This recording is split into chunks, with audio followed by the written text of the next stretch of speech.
Assalamualaikum warahmatullahi wabarakatuh. Okay, we continue back our lesson on chapter 8. Okay, about chapter 8 is about heat. Okay, in this chapter, you will learn about how to calculate the temperatures in Celsius, Kelvin, and Fahrenheit scale. Okay, wait. Okay, Celsius, Kelvin, and Fahrenheit scale.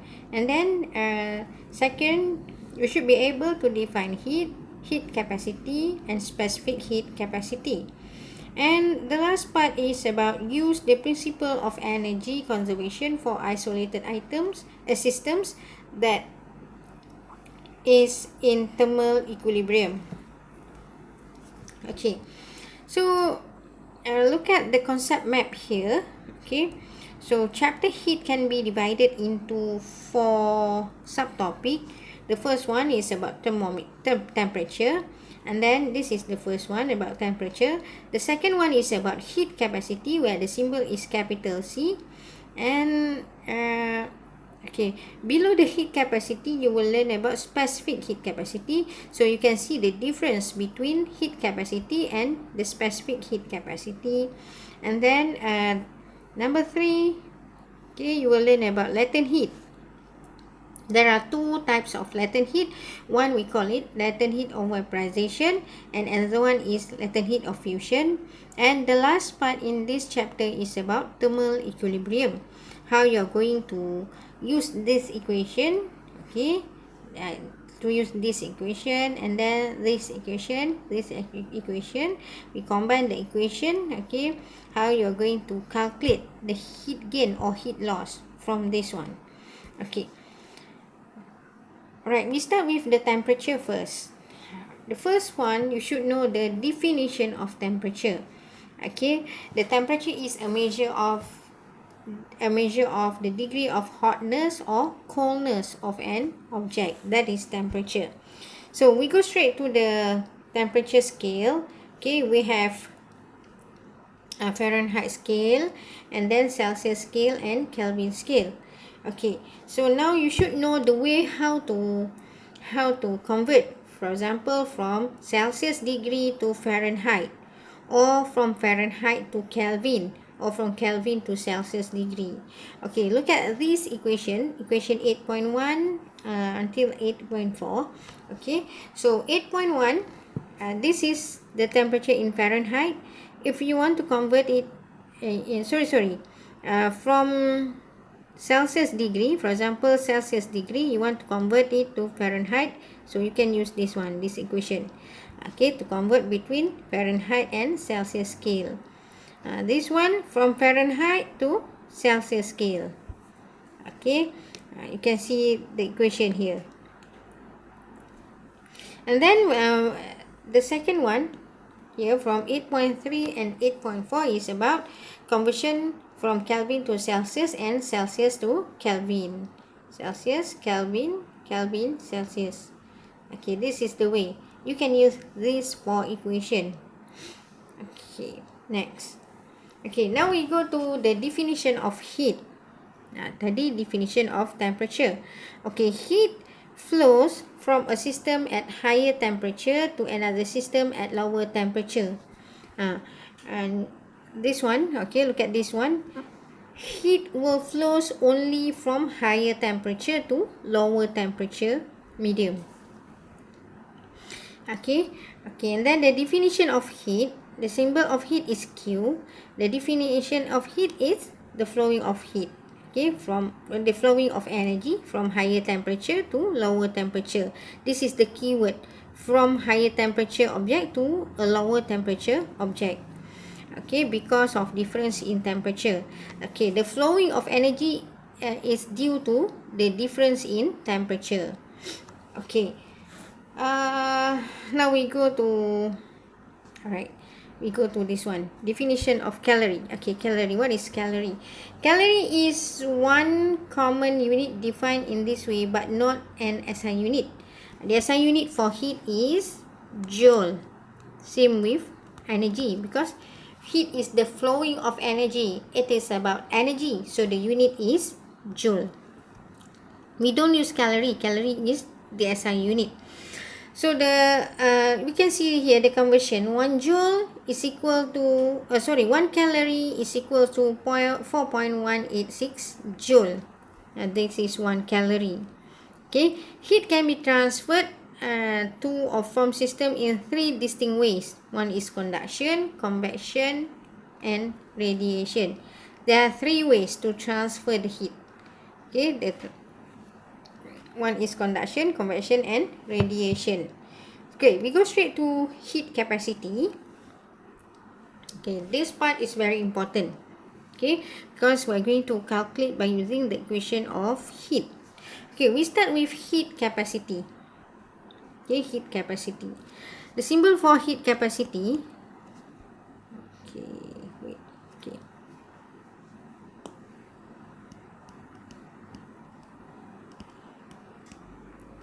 Heat capacity.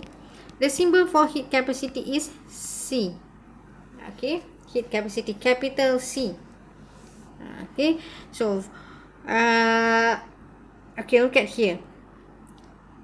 The heat is directly proportional to the difference in temperature.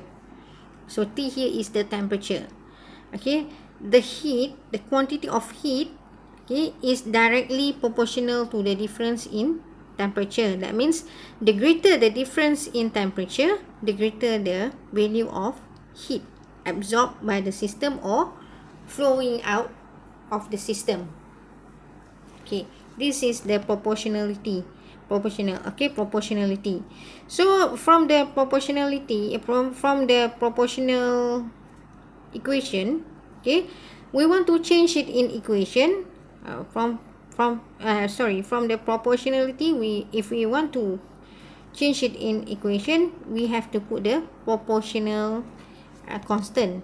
Q is equal to C delta T. Okay, look at here. C here, you can see C here. This is, we call it proportional constant. The proportional constant is called heat capacity. Okay, this is heat capacity. Okay, so heat capacity is actually comes from the proportionality of heat and the difference in temperature. So, okay, from this proportionality, okay, we turn it into equation. We have to put the proportional constants. Okay, so we call this proportional constants as heat capacity. So this is heat capacity. So therefore, heat capacity is equal to Q over delta T. Okay, so this is heat capacity. So from here we can define that heat capacity is equal to the total heat required. Okay, the total heat required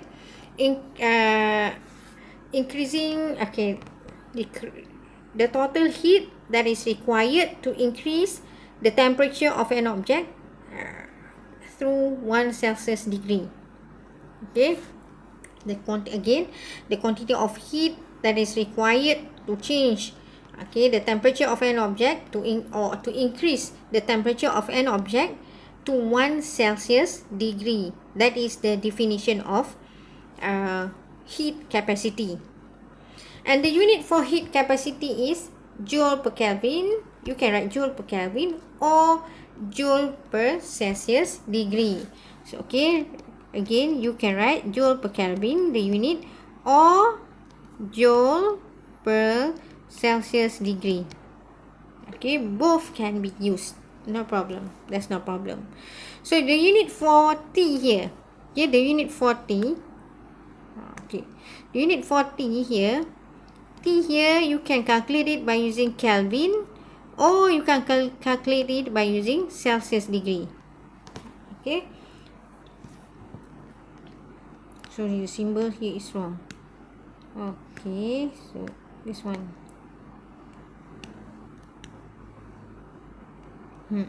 Okay.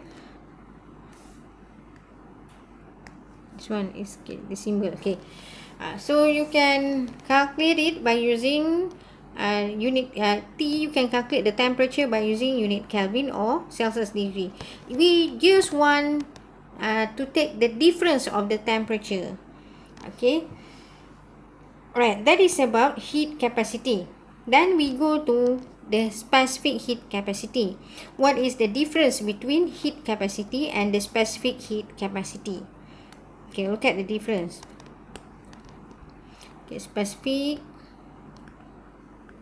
heat capacity. The symbol we put here, the symbol is small cap, small cap for C. Okay, okay, small letter. Okay.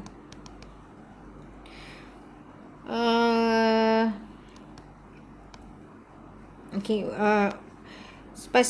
The definition. Okay. Q. Okay. Q. Okay. Q is heat.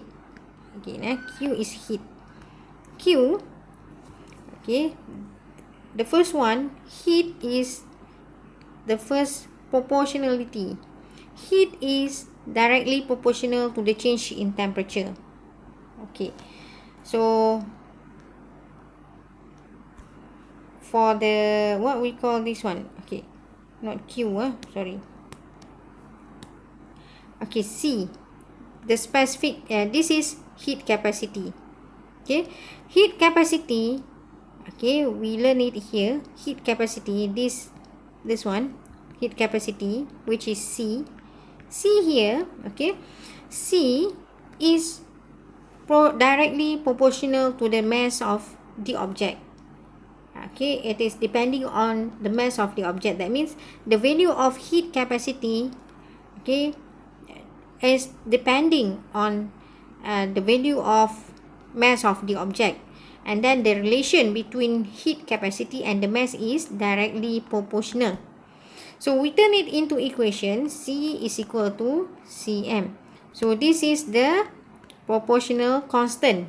Okay, this is the constant, where the constant is called specific heat capacity. Specific heat capacity. Okay, this is the constant is called specific heat capacity. Okay, so the constant is come from this proportionality. It is between heat capacity and mass. So from this equation, C is equal to Cm. So this is heat capacity. Okay, again, this is this one. Okay, I label it. Okay, this one, this is heat capacity. This is specific heat capacity.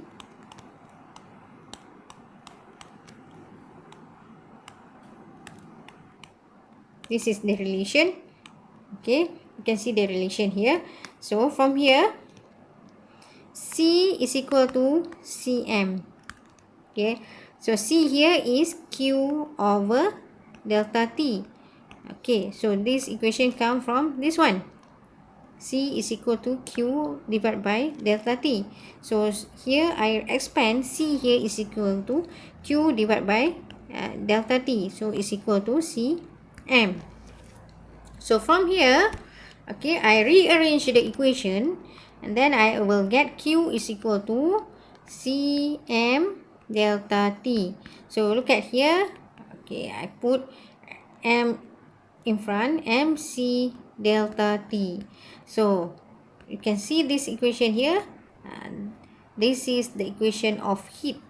Okay, that you learn it before. You always hear that Q is equal to MC theta. Remember this one? Okay, so this equation is actually come from the definition or the relation between heat capacity, okay, heat capacity, and then specific heat capacity and mass. Okay, so this equation, this one is comes from the relation of heat capacity, specific heat capacity, and the mass. Okay, so you don't have to derive all these. Okay, you don't have to derive all these. You only have to remember this one. Q is equal to MC delta T. Or if you want to write Q is equal to MC delta theta is also can. No problem. So T here is stand for the temperature. Similar with theta. Theta here is stand for temperature. Okay. You don't have to derive, again, you don't have to derive all this. I just want to show you how do we get this equation. Q is equal to MC delta T. So the unit for Q is joule. Remember, joule. The unit for heat capacity, all uppercase, joule per Kelvin. The unit for specific heat capacity is joule per kg. Joule per kg per Kelvin. This is the difference between specific heat capacity and heat capacity. Okay. Look at the definition of specific heat capacity. You have to mention about the mass, the quantity of heat that is required to change the temperature of 1 kg substance to 1 Celsius degree. You have to mention about the mass. Okay, difference with heat capacity, you don't have to mention the mass. Okay, heat capacity is the total heat required to increase the substance to 1 Celsius degree.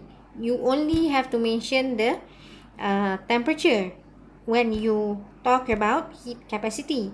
But when you talk about specific heat capacity, the definition in the definition you have to mention about 1 kg to 1 Celsius degree. That is the difference between heat capacity and specific heat capacity. Okay, again, you only have to remember this equation. Q is equal to MC delta T. You don't have to derive all these equation. Okay, and then don't make a mistake when you write the unit for heat capacity and the specific heat capacity. Again, specific heat capacity, you have to write the mass, about the mass. So the unit here per kg. Okay, per kg. Okay, alright, so finish about specific heat capacity. Let us see the table here. This is the example of substance, okay, at 1 atmosphere and at the temperature of 20 Celsius degree. This is the standard value of the substance. For example, here gold, you can see here gold, the value of specific heat capacity is 0.1280 kilojoule per Kelvin, per kg per Kelvin. So kilojoule here. So when you do your calculation, you have to write, for example, for gold, gold is equal to 0.1280 times 10 to the power of 3. You have to write 10 to the power of 3 because of kilo here, kilojoule. Okay, I hope you clear about that. For example, water, the specific heat capacity is 4186 joule per kg per Kelvin. Okay, per Kelvin. Okay, similar with copper, you can see here steel, iron, semua kena darab dengan 10 to the power of 3. Okay, then we go to, okay, have a look at the example of 8.1. A piece of copper of mass 500 gram at temperature 20 Celsius degree is heated until its temperature becomes 120 Celsius degree. Compute the amount of heat absorbed by the piece of copper. Ni, okay, you have to use Q is equal to MC delta T. Okay, so you can find the difference of temperature and put the value of mass and also the specific heat capacity of copper. Okay, so for this value, look at here, for this value, you don't have to write 385 times 10 to the power of 3. Why? Because here is joule, not kilojoule. Here is joule. not kilojoule. So you don't have to write 10 times 10 to the power of 3 here. Okay, so this is, you don't have to write, you just take this value, 385. Okay, then we go to the next subtopic, conservation of energy, about calorimeter. Calorimetry is a technique for measuring specific heat capacity. The amount of energy that leaves the sample equal to the amount of energy that enters the water. Okay, from the conservation of energy principle, for the system to be in thermal equilibrium, the amount of energy heat of the system must remain constant regardless of the process subjected on the system. So look at here. This is the explanation about okay, for example here, okay, I give you this one. There are two systems. For example, for example, here is water.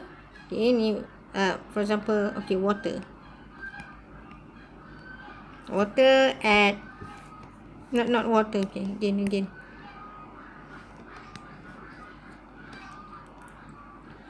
For example, this is cube, copper cube. For example, copper cube.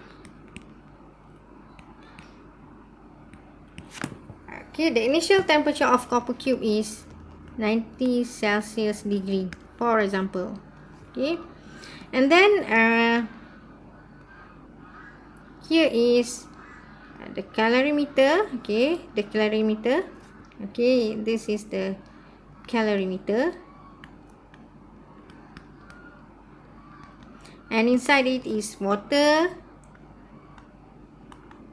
at temperature, for example, 20 Celsius degree. Okay, so cube, and then here is water. Okay, water. Okay, cube here is put inside the calorimeter. Okay, the copper cube with the temperature of 90 Celsius degree is put into into calorimeter, which contain water at 20 Celsius degree. So here, for this one, cube here, for this example, okay, for this example, cube here will lose the heat. Okay, will lose the heat. Why? Because when you put something, for example here, the copper cube, which the temperature 90 degree, okay, when you put it inside water, which the temperature is below the temperature of cube, what will happen to the cube? Okay, the temperature will decrease due to this water. So we said that the cube lost the heat. And what will happen to the water? The temperature of water will increase because something hot, you put something hot inside the water, so the water becomes the temperature of water will increase. So here the water will gain the heat. Okay, gain the heat. So here cube lost the heat and water gain heat. Water and calorimeter will gain the heat. Okay, so here heat loss means, okay, the heat flows out of the system, and that means the heat is released. Okay, the heat is released. That means, okay, again, when you said something lost the heat, that means the heat flows out of the system. Okay, this is cube. So, heat flows out of the system. Okay, heat flows out of the system. So we put negative. Q. Why we put negative Q? Because heat flows out of the system. Okay, so when you do your calculation, when the question said the heat flows out of the system with 90 joule, for example 90 joule, so you have to put that value Q is equal to minus 90 joule. Why minus? Because of heat flows out of the system. Okay, for example here water, okay, water here, okay, absorb the heat. Water will absorb the heat, that's why the temperature of water will increase. Okay, when you put something hot inside it, the temperature will increase. That is because heat is absorbed by the water, so the value of Q is positive because heat is absorbed to the system. Okay, so here heat loss, okay, heat loss by the system, okay, heat loss by the system, alright, for example here, heat loss by the cube is equal to heat gain by the water and the copper and the calorimeter. Again, okay, heat loss, okay, Q loss means heat loss. Heat loss by the cube, this is for this example, okay, heat loss by the cube is equal to the heat gain by the water. Okay, this is the relation. Heat loss, okay, heat loss, okay, heat loss by the cube is equal to heat gain by the water. So here we put the negative here because of heat loss. So we can get one relation, heat gain is equal to negative heat loss. Okay, so here heat gain here is water, okay, heat gain by the water plus heat gain by the calorimeter is equal to heat gain by heat loss by the cube. This is one relation. Okay, this is how you're going to use this relation, heat gain, negative heat gain, and heat gain is equal to the negative heat loss. I mean here this is the conservation of energy. Okay, look at this one. This is the conservation of energy. There is no heat loss to surrounding. That's why heat gain is equal to the negative heat loss. Okay, hope you clear about this one. Okay, let us see the example to make you understand. Let us see the example. Example 8.2. Okay, a piece of aluminium of mass 250 at a temperature of 120 Celsius degree is put into a beaker of mass 300 gram which contains 500 gram of water at temperature of 20 Celsius degree. Compute the final temperature of this mixture. Okay, they bagi the specific heat capacity of water and then aluminium and beaker. Okay, we use the, okay, let me write this. Okay, we use the relation of for this question, make it smaller. Okay, heat gain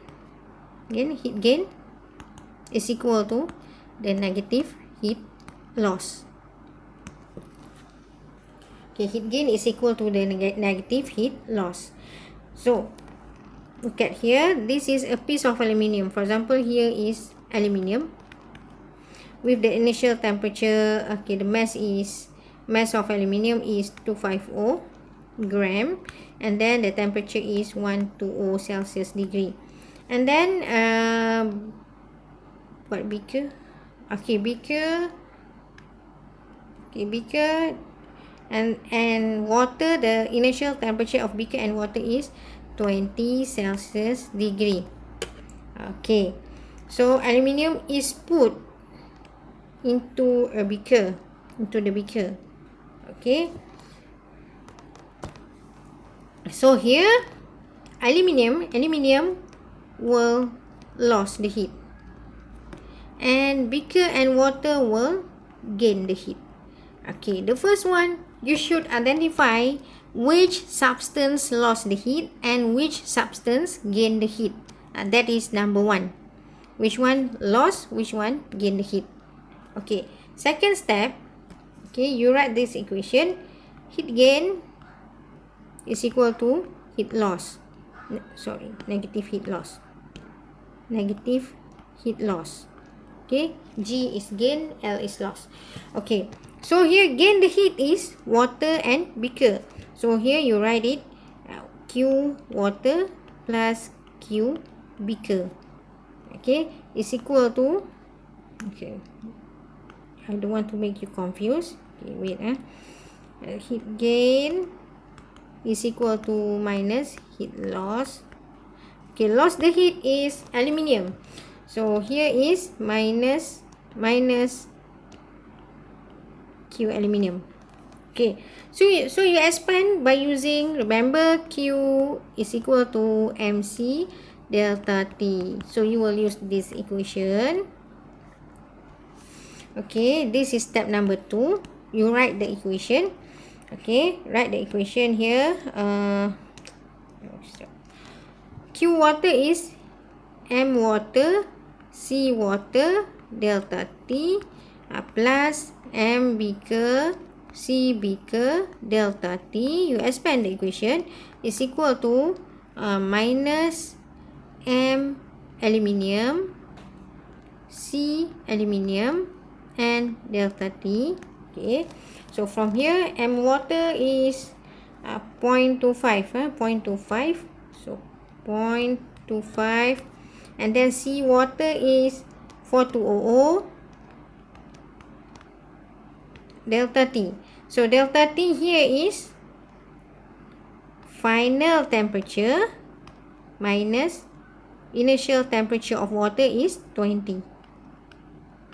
Okay, delta T means final temperature minus initial temperature. That is delta T.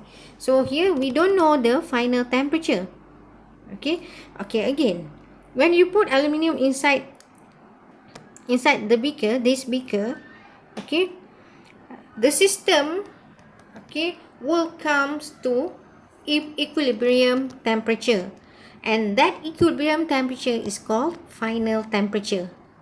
Okay, so maybe 120 plus 20, you will get one temperature. I don't know what we call it, final temperature. Okay, so if you want to know the value of the final temperature, you have to calculate by using this equation. Okay, so this again, we continue this one. So mass of beaker is 300. Okay, so 0.3, 300 gram. And then C beaker is 840, and then times, I continue here, okay, times the difference in temperature is TF minus 20 is equal to minus M aluminium is okay, 250. Oh, sorry. So 250. Okay, sorry. Here is water, M water. M water is 500. Okay, sorry. M water is 500. So 0.5 here. Okay, so M aluminium is 0.25. And then C aluminium is 900. And then the difference in temperature here is final temperature minus initial temperature of aluminium, 120. Okay, so delta T here, okay, delta T when you write into the equation here, delta T here is always final minus initial temperature. Okay, just write final minus initial temperature. So from here you can calculate TF. Okay, you can see there is only one unknown here, TF, and then TF and TF here. This side is TF, left TF. Okay, so here when you calculate, you will get the final temperature will be 28.7 Celsius degree. Okay, so this is the way how you're going to calculate the final temperature by using the relation of heat loss. Okay, heat gain is equal to minus heat loss. Okay, We explain one by one. Q for water, Q for beaker, and then Q for aluminium. What is Q? Q is heat. Heat is equal to, remember this equation I explained to you above. Q is equal to MC delta T. Okay, this is the way how you're going to use this equation. Okay, we stop for a while. We will continue after this. Okay, about what about change of phase, and okay, about latent heat of fusion and vaporization.